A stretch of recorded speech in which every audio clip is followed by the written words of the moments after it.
biasanya bila kita nak ubah pemikiran kita, bila kita nak change our mind, it usually happens over a long period of time. Apabila keadaan sudah berubah, maka mungkin pandangan dan pendirian kita juga berubah berdasarkan kepada faktor luaran, berdasarkan kepada faktor perubahan demografi. Long-term shifts can necessitate changes in views and changes in policies. Apa yang menjadi persoalan adalah bila flip-flop itu berlangsung pada kadar yang sangat singkat, ya, benda tu umum dan tak sampai beberapa minggu terpaksa buat pendirian yang berbeza. That doesn't fulfill the criteria of the conditions changing for you to change your mind. So dalam hal ini, ia menunjukkan sama ada perbezaan pendapat dalam kerajaan sendiri ataupun kalau lebih teruk, Syaril, adalah bahawa dasar dan pendirian itu dibuat ataupun keputusan itu dibuat tanpa memikirkan semasak-masaknya kesan kepada pengumuman dasar tersebut. Dan baru bila diumumkan, dah dapat tekanan, dah dapat kecaman, dah dapat kritikan, baru you are forced to make a U-turn. That's bad because itu menunjukkan proses pembuatan dasar yang tak berapa kemas, thought process ataupun proses pemikiran untuk mendapatkan dasar tersebut yang tidak merangkumi kritikan yang akan datang. Assalamualaikum warahmatullahi wabarakatuh dan selamat kembali bersama dengan saya Khairi Jamaluddin. Saya nak ucapkan terima kasih kepada semua. Please hit the subscribe button dan jangan lupa untuk subscribe dan give us a like. Ya KJ, kita nak mulakan dengan satu isu yang tak tahu sama ada kita anggap ni berat ataupun ringan, tetapi satu dakwaan yang dilemparkan terhadap kerajaan Madani dan juga PMX sendiri, iaitu dikatakan kononnya PM banyak sangat flip-flop, banyak sangat reverse keputusan. Ia dibangkitkan oleh Datuk Dr. Zulkafli Hanafi, Perikatan Nasional Tanjung Karang di Parlimen, yang merujuk kepada beberapa keputusan yang dibuat oleh kerajaan, kemudian ghostan, kemudian reverse. KJ, saya nampak ada beberapa isu lah ataupun beberapa contoh di mana dakwaan ini cuba dibuat. Pertama, soal tajaan biasiswa JPA untuk bidang perubatan, farmasi dan pergigian. Mula-mula Menteri di JPM Amizan Ali, kawan kita juga, dia jawab soalan kat Parlimen, dia kata bahawa JPA akan hentikan tajaan baru. Kemudian selang beberapa hari, reverse. Menteri Kesihatan kata masih dalam perbincangan dengan JPA dan akhirnya Datuk Seri Anwar sendiri kata tajaan itu akan diteruskan. Kemudian ada juga flip-flop soal subsidi ayam dan telur. Mula-mula Menteri Pertanian Mak Sabu kata subsidi telur dan ayam tidak akan diteruskan bermula 1 Julai. Minggu lepas PMX kata tak betul apa yang Mak Sabu katakan itu, subsidi akan diteruskan. Ini dua contoh yang mutakhir, tapi ada contoh-contoh lain juga kalau kita ingat, SSPN, iaitu pelepasan cukai pendapatan individu yang buat simpanan dalam SSPN lah. Mula-mula waktu pembentangan bajet pada Februari, tak ada perkara ini, seolah dibatalkan, kemudian dia reverse flip-flop sekali lagi dan ada pula SSPN punya tax break ini. Dan satu lagi isu, Penang South Island, di mana kita bincang beberapa minggu yang sudah. Mula-mula nampak bahawa projek ini akan diteruskan untuk membiayai projek LRT Pulau Pinang. PM pergi ke Penang, dia buat open house, dia kata tak apa, kita kaji balik projek tambak laut ini dan kerajaan pusat akan bagi duit kepada kerajaan negeri untuk buat LRT Penang. Jadi KJ, saya nampak dakwaan ini dilemparkan terhadap PMX kerana dilihat bila saja membuat sesuatu kenyataan ataupun keputusan yang mungkin tidak popular, mungkin mendapat respon yang pelbagai, ada kalanya negatif. Reaksi pertama adalah untuk ghostan. Seolah-olah kerajaan tidak sepadu dalam sesebuah keputusan dan seolah-olah tidak ada pemikiran yang menyeluruh sebelum keputusan awal itu dibuat. Mungkin KJ boleh bagi pandangan. Saya ada 3 perkara yang saya nak sebut berkenaan dengan isu flip-flop ini. Pertama, saya setuju dengan Yang Amat Berhormat.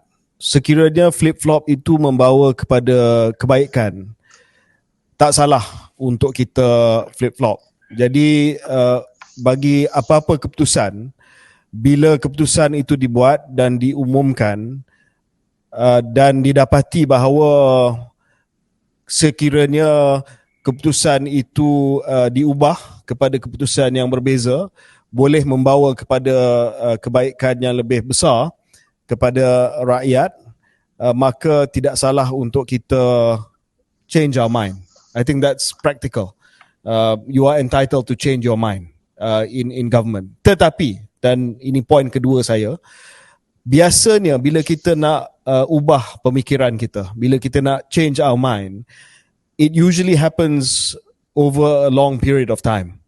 Apabila keadaan sudah berubah, maka mungkin pandangan dan pendirian kita juga berubah berdasarkan kepada faktor luaran, berdasarkan kepada faktor perubahan demografi.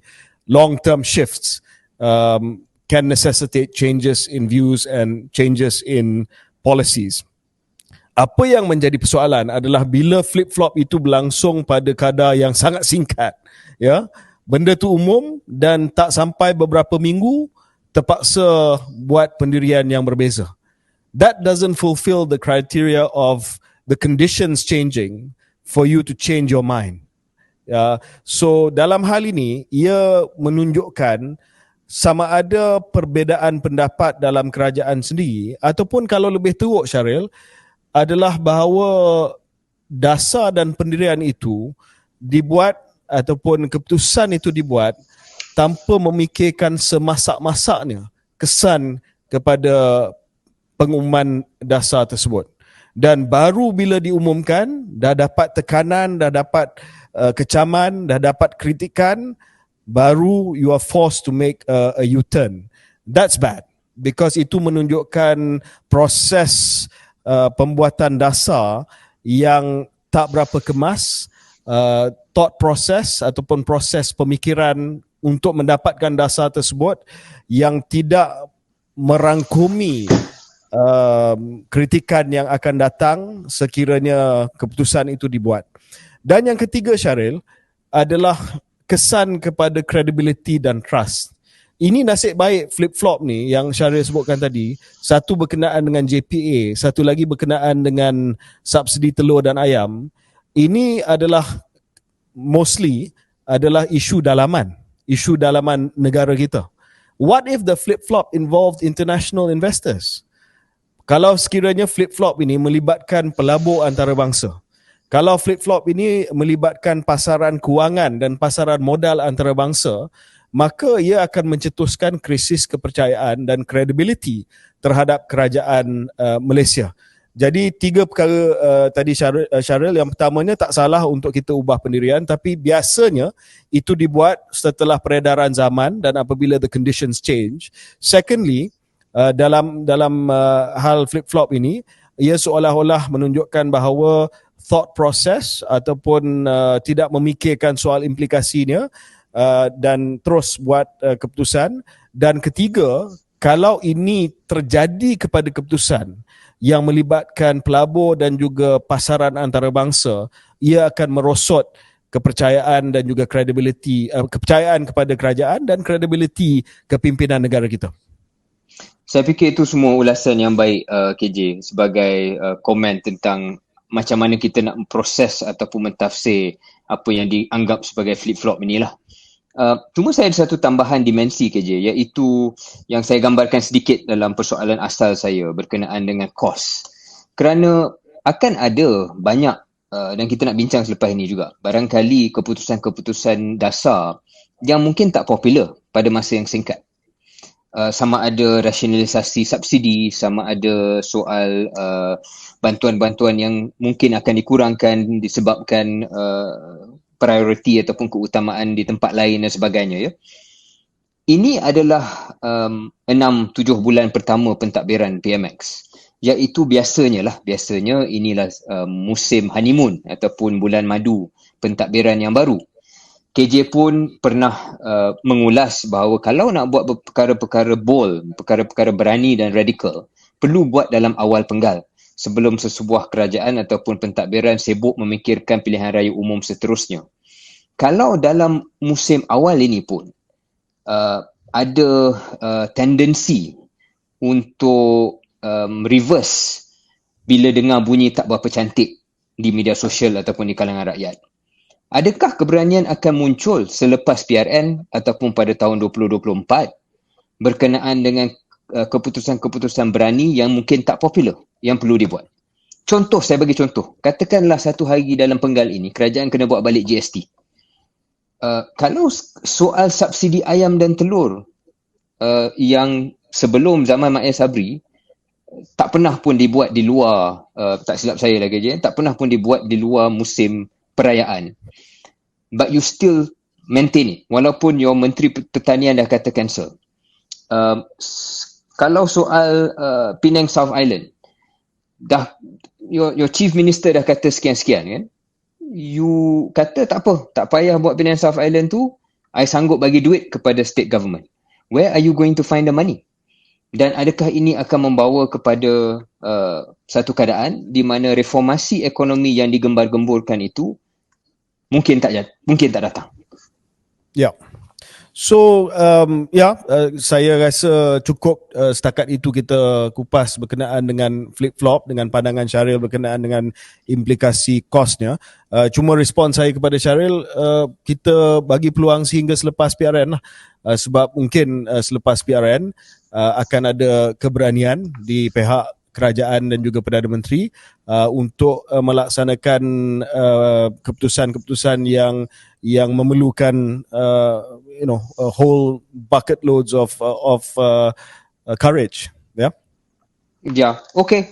Saya rasa itu saja yang saya nak katakan dari segi itu, kerana kita kena lihat dan pantau lah selepas PRN, adakah kerajaan ada keberanian dan masih ada modal politik ataupun political capital untuk laksanakan keputusan-keputusan yang mungkin susah. I think apa yang kita cuba sampaikan di segmen yang pertama ni adalah mungkin flip-flop ini adalah kerana kekhawatiran daripada pihak Perdana Menteri dan kerajaan oleh kerana PRN tak lama lagi nanti. Jadi bila kena gertak sikit dah ghostan. So mungkin selepas PRN kita tak akan melihat ghostan ini berlaku dengan kekerapan yang kita melihat sekarang lah, ya. Okey, kita pantau dan kita akan lihat. Saya nak ucapkan terima kasih kepada semua. Please hit the subscribe button dan jangan lupa untuk subscribe dan give us a like.